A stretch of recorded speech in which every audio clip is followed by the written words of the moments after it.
Hi there, Prajna here. I hope this finds you well. I wanted to hop on before it gets dark here. The sun is setting and it's raining out. But to tell you the truth, I actually love the dark. I've been excavating in the dark for longer than I can remember.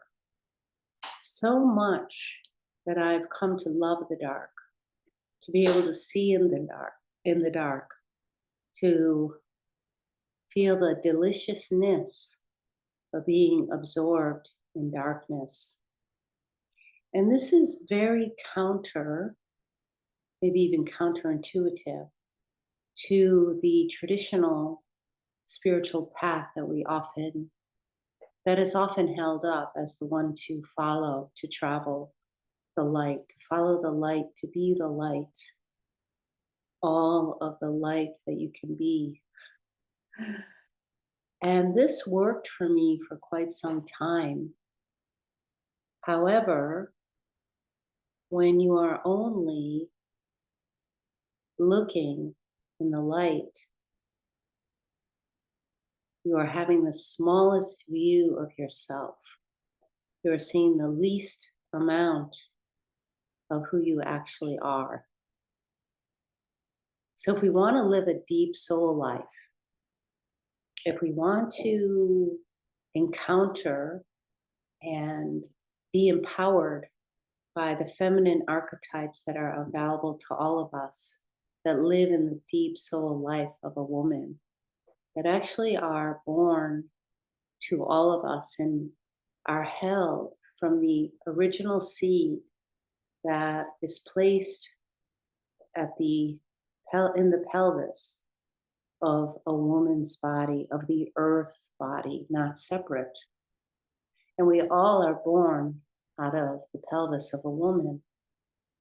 Hopefully, maybe that you came in a different way, a C-section or some other way of being birthed. But typically, hopefully, usually, but not always, we're born through the pelvis. That is the best case scenario, of course. Now, that was the case for my first child, and it was ecstatic and joyous. And I could tell that something really powerful was embodied through this birthing process. Like I became more confident in my capacity to be with, to be in, to be with, to follow through, to stay, to complete something. And not singularly, not alone, but with others. So relationally, somatically in my body, through the intelligence of my body and the intelligence of my baby, something was born. And then in the afterbirth of that is this inner sense of I got this, I can do this. So when we travel on through life, darkness will shadow material. We will enter different places that are frightening, challenging, that kind of can feel like we get hemmed in, stuck, cornered. Yeah, and we can feel that we get small and we can feel like we don't know the way out. I didn't know I was going to talk about this, but this is actually part of why we want to be birthed through the pelvis of the woman, to be able to complete that journey, because it instills within us a particular kind of confidence. When the going gets rough, when the um, sorry, someone is trying to enter my Zoom, so I'm gonna finish it up here pretty soon. But when the going gets rough, like this, there's this sense of being able to do something. So this is what I want to encourage: is in order to develop our full psychic potential, our capacity, this growing capacity. We don't need to fix anything. There isn't anything to fix. There's an acceptance and a growing capacity and strength to be with, to see what is in front of us, and to not turn away. That is soul power. And how does this come about? This increase in soul, this power that can give us fresh insights, that can help us to re-envision possibility, to re-envision life anew, to celebrate in places that we didn't know we could celebrate because we didn't know that we could stand there, sink into the darkness of a situation, be in the dark, and learn to see in it without turning away. So, this is how we renew ourselves. This is how we rebirth ourselves. This is how we develop our psychic potential, our psychic soul. I'm hurrying a little bit because of this interruption with the call, but I want to be able to finish my thought. And primarily, the idea I want to transmit to you is to not be afraid to investigate places that on the surface appear dark, or that's something that you don't have the strength for.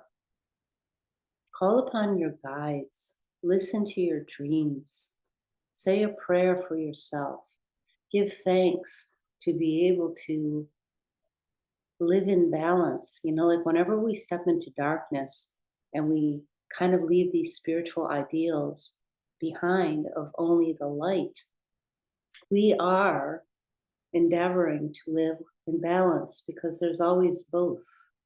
There's always light and dark. And when we allow ourselves to be saturated in dark, that's the spiritual part I was going to talk about before. It's the dark night of the soul. That's often talked about. Yeah. And people who go through a dark night of the soul always come out transformed, transmuted. It's like some pain, some suffering, some challenge is transmuted because they stayed with it. And it doesn't mean you do it alone, never. You never have to do anything alone.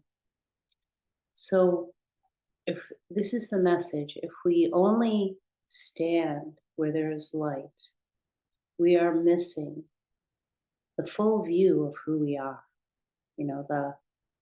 We're seeing the least of who we are rather than the totality of who we are, because we're both in everything. We're not in either or. So enjoy the dark. Let yourself see in the dark. Let yourself be in the dark. And it is getting dark here now. And I tend to love dark. And it doesn't mean that you reside in a dark mood. Just hang out there longer and you'll start to feel the nourishment that comes in hanging in the dark, because fear starts to dissipate, leave, because we're not fighting, we're not pushing, we're not asking for anything to be different. We're not like trying to turn darkness into light. God, that's exhausting. And you can only do that in a mindset, right? Mentally, intellectually, you can talk about that. But somatically, psychically, in your lived experience, not happening. You can have a temporary band-aid, that's very beautiful. Maybe it even has a cosmic design to it. But it won't be long lasting. It's not sustainable.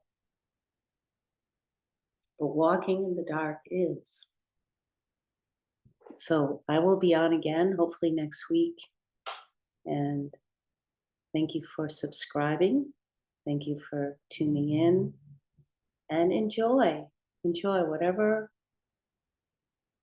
you think might be too much. That's the thinking. Maybe it's not. Maybe it's just the right medicine for you right now. Bye for now.